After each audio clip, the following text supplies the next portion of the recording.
Premier League kan xumuruun isaanii yaadatama. West Ham waggaa 14 booda gadi kilaba bu'eedha. Kilabichi gadi buusaatiin championship itti jechuudha. Hanga paundi miliyoon 200 kilabicha akka kasaarsuudha kan himameeti jiru. Geessituu kilabiin kun tapha xumuraatiin Leeds United 3-0 injifachuun qabxii 39 walitti qabatullee erga 2011-12 as championship itti gadi bu'eeti jira. Waggoota 15 keessatti kilaba championship itti gadi bu'ee garuu qabxii gaarii galmeesseedha jechuudha. Haa ta'u malee Nuno Espirito Santo kilabicha waliin turuu kan jedhu gaaffii ture. Leensaan kun erga kilabicha leensuu eegalanii fulbaan dabreetias kilabicha keessattuu gara dhumaa irratti murkii waancaa liigii keessa turuudhaaf taasise irratti gamsa gaarii akka mul'isu taasisaniiti kan isaan turan garuu sadaasa keessatti taphoota hedduuf qabxii dhabuun isaanii kilabicha gadi buusee akka buuf sababa wantoota ta'an keessaa hooggantoota kilabichaa waliin mari'achuudhaan turmaata isaanii irratti akka murteessantu himame. Nuno Espirito Santo jira kilabicha championship itti leenjisumoo leenjisan kan jedhu gaata. Leenjisaan kun marii hooggantoota kilabichaa waliin taasisaniin booda akka murtaa'uudha miidiyaaleen qabachuudhaan kan isaan baatii kan jiran jechuudha. Leenjisaan kun kilaboota garagaraas leenjisaa turanidha. Haa ta'u malee West Ham Premier League keessa akka turu taasisuu hin dandeenye. Keessattuu tapha xumuraa 3-0 injifatanis tapha Tottenham injifachuu isaatiin West Ham gadi bu'uudhaaf dirqameeti kan inni jiru jechuudha. Kanaaf Nuno Espirito Santo kilabicha waliin turuudhaan West Ham championship keessatti leenji'uudhaan gara Premier League itti deebisuudhaaf murkii taasisaniif ni gargaarumoo akkasuma hooggantoota kilabichaa waliin haasa'uudhaan kilabicha gadhiisu kan jedhu kan eegamuudha. Odeeffannoowwan eegaman keessaa jechuudha. Leenjisaan kun taphoota 33 Premier League'dhaan West Ham leenjisan keessaa 9 qofa kan isaan mo'atan jechuudha. Leenjisaan Wolves, Tottenham fi Nottingham Forest duranii kan turan Nuno Espirito Santo murtee fuuldura isaaniirratti akka murteessantu kan eegamuudha. Gama seeriyaatti yoo dabalu AC Milan leenjisaa ari'eeti kan jiru. Akkasumas immoo Napolinis Antonio Conte waliin gargar baheeti kan inni jiru jechuudha. Keessattuu AC Milan hirmaannaa Champions League Awurooppaatiin ala ta'uun wal qabate Massimiliano Allegri waliin gargar bahuutu kan gabaafame jechuudha. Keessattuu hanga torbee dhumuraatti yooti AC Milan carraa hirmaannaa Champions League Awurooppaa argachuu kan inni qabu ture. Haa ta'u malee tapha xumuraatiin 2-1 Cagliariin mo'atamuu isaatiin Champions League Awurooppaatiin ala ta'eeti jira. Yeroo lammaffaaf walitti aansuudhaan kilabichi Champions League Awurooppaatiin ala kan inni ta'e. Inter Milan, Napoli, Roomaa fi Koomoon hanga afuraffaatti xumuruudhaan egaa kilaboota Champions League Awurooppaa irratti hirmaatanidha. Juventus fi Milan Liiga Awurooppaa irratti kan isaan hirmaatan. Leensaan Antonio Conte amma Leenjisaa Allegri jechuu kooti amma AC Milan waliin gargar baaniiti kan isaan jiran. Ganna darbee yeroo lammaffaaf kilabicha leenjisuudhaaf walii galaniiti kan isaan turan bara 2010 hanga 2014tti kilabicha leenjisaniiti turani. Garuu bara kana tapha darbiitiin Milan erga injifatanii as garuu ga'umsa itti fufuu hin dandeenye. Kilabichi erga bitootessa 8 as Inter Milan injifataniiti turan. San booda garuu taphoota 3 kan injifataniin alatti 6 mo'atamaniiti turani. Tapha tokko Juventus waliin qixaan kan isaan ba'an.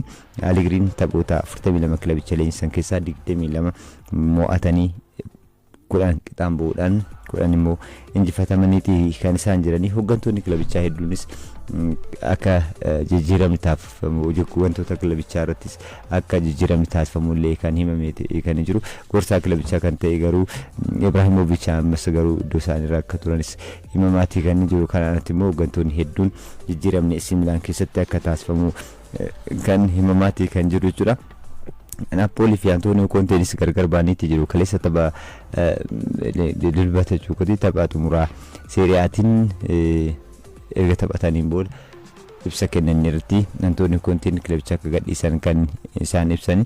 Keessattuu pirezidaantii kilabichaa Aurelio Di Laurentiis waliin akka walii hin galletu kan himame. Di Laurentiis Napoli shaampiyoonummaa isaa eegsifachuu qaba osoo miidhamni taphattootaan mudachuu baatee yaada jedhudha kan isaan kennaatii turani. Erga Amajjiitii as Napoli miidhaman taphattoota jechuun hedduus dhabeetii kan turu. Taphattoonni akka Scott McTominay, Kevin De Bruyne, Romelu Lukaku akkasumas dursaan taphattoota Giovanni Di Lorenzo yeroo dheeraaf miidhaman kilabicha fin tajaajile pirezidaantiin kilabichaa De Laurentiis shaampiyoonummaa kennan eegsifanna ture miidhamaa taphattoota kan osoo dhabuu baatee yaada jedhudha kan isaan kennan haa ta'u malee Antonio Conte garuu gahumsa Inter Milan bara kana mul'isee akkasumas immoo milkaa'ina argate kabaja kennuu fi qabna kabajatuuf mala gahumsa morkataa keenyaatiif beekamtii kennuu qabna milkaa'ina isaan argataniif yaada jedhudha kan isaan kennaa turan amma garuu keessattuu Antonio Conte Napoliin gargar ba'uu isaaniitiin amma garam deemu kan jedhus kan eegamudha garuu AC Milan iddoo isaanii yookaan gara AC Milan imaluu akka danda'an dubbatamaatti jira. Allegri immoo kan AC Milan irraa hari'aman Napoli leenjisuu akka danda'an miidiyaaleen gara bahaa jiran kan isaan mul'isan jechuudha. Odeeffannoo waa'ee leenjistoota Serie Aatiin wal qabataniin Antonio Conte Napoli gadhiisuun isaanii akkuma kaasneen gama Laaziyootiinis wal qabate Gennaro Gattusoon iddoo Maurizio Sarri bu'uudhaan Laaziyoo leenjisuuf waliigaluunis himameeti kan inni jiru jechuudha. Sarriin kilabicha leenjisaatti kan isaan turanii yeroo kanatti immoo jijjiirraa taphattoota irratti iftoominni ifatti wanti beekamu kilabichi kaayyoon qabate ifatti wanti beekamu jiru jechuudhaan komii isaanis dhageessaati kan isaan turanii waliigalteen osoo isaan hafuutti torban kana keessa Laaziyoo akka gadhiisan kan isaan himan. Laaziyoon Serie Itaaliitiin sadarkaa saglaffaan xumuruu isaatiin waggaa lamaaf walitti aansuudhaan dorgommii Awurooppaa irratti osoo hin hirmaatin kan inni hafe hirmaannaa dorgommii Awurooppaa dhabuun isaa immoo Maurizio Sarriin kilabicha akka gadhiisaniif sababa ta'ee jira jedhameeti kan hin jiru. Kanaaf iddoo Maurizio Sarri immoo Gennaro Gattusoon leenjisaan Itaalii gara biyyaalessa Itaalii duraanii iddoo isaanii ni buuf kan eegamu. Gattusoon egaa gara biyyaalessa Itaalii leenjisuudhaan waancaa addunyaatiif geessisuu hin dandeenye keessattuu tapha mo'anii darbuutiin Bosniyaa Herzegoviinaan mo'atamuu isaaniitiin Itaaliin waancaa addunyaatiirraa hafteeti turte. Sun immoo Itaaliin waancaa addunyaatiirraa osoo hin hirmaatin hafuun ishee immoo deeggartoota biyyattii saamilee kan cabse ture. Amma leenjisaan waancaa addunyaatiin Itaalii waancaa addunyaatiin gahuu hin dandeenye Gennaro Gattusoon Laaziyoo morkataa cimaa Serie A taasisuu kan jedhu kan eegamudha. Kanaaf Gattusoon bara dhufu gara dorgommii taanu jechuudha. Laaziyoo akka leenjisantu himame. Maurizio Sarriin immoo gara Atalantaa akka imalan himamaati kan inni jiru jechuudha. Atalantaan leenjisaa jiru isaatiin garas akka imalanidha. Kan inni leenjistoota Serie A keessaa kan iddoo isaanii ni eegsifatu bara dhufus jedhamanii eegaman keessaa Christian Chiellini isa tokko leenjisaan Inter Milan shaampiyoonii kan taasisan jechuudha. Kanarratti immoo Gianpiero Gasperiniin Roomaa leenjisuudhaan hirmaannaa Champions League Awurooppaa akka argatu kan taasisan. Fabregas Coman yeroo jalqabaatiif hirmaannaa Champions League Awurooppaa akka argatu leenjisaa taasisanidha. Leenjistoonni kunniin iddoo isaanii turuudhaan bara dhufus kilaboota kanneen leenjisuudhaan akka itti fufantu kan eegamu. Meebiin leenjisaan Juventus Luciano Spallettiin illee iddoo isaanii turuu akka malanis kan odeeffamaatti jiru. Gara Spain wal qabatee gara odeeffannoo waa'ee Spain wal qabatanitti yoo dabarru Spain waancaa addunyaatiif egaa taphattoota 26 hirmaachistu ifa taasiseeti jirti. Taphataan Real Madrid tokkollee filatamuu dhabuun immoo odeeffannoo garasii dhagameedha gara biyyaalessa Spain irraa jechuudha.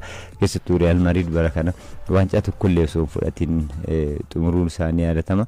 Waancaa malee xumuruun Real Madrid immoo garee biyyaalessa Spainiif taphattoonni kilabicharraa osoo hin filatamin hafuunis egaa odeeffannoo dhagame keessaa jechuudha. Barcelona irraa taphattoonni 5 kan filatamanii Real Madrid irraa garuu osoo hin filatamin kan isaan hafan Lamine Yamal fi Michael Merino midhama osoo qabanuu garee biyyaalessa Spainiif waancaa addunyaatiif kanneen filataman keessaa Lamine Yamal yeroo jalqabaatiif waancaa addunyaa irratti taphataa hirmaatudha. Ebla 4 darbirraa garuu midhama isa mudatee Barcelona osoo hin tajaajilin turuun isaanii yaaltama. Taphataan dargaggeessi kun garuu Barcelona waliin waancaa La Liga taphataa fudhateedha. Akkasumas immoo maqaa gaariis taphataa horataa jirudha. Gahumsa gaarii La Liga mul'isaa jiru jechuudha. Amma immoo waancaa addunyaa irratti taphattoota dargaggoota arginu keessaa isa tokkodha. Lamine Yamal jechuudha miidhama osoo qabullee filatameetti jira. Lamaan bara 2023 irratti umrii 16 fi guyyoota 57 garee dargaggoota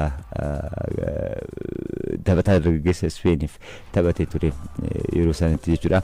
Amma waancaa addunyaa irratti hirmaachuudhaaf taphataa filatameedha jechuudha.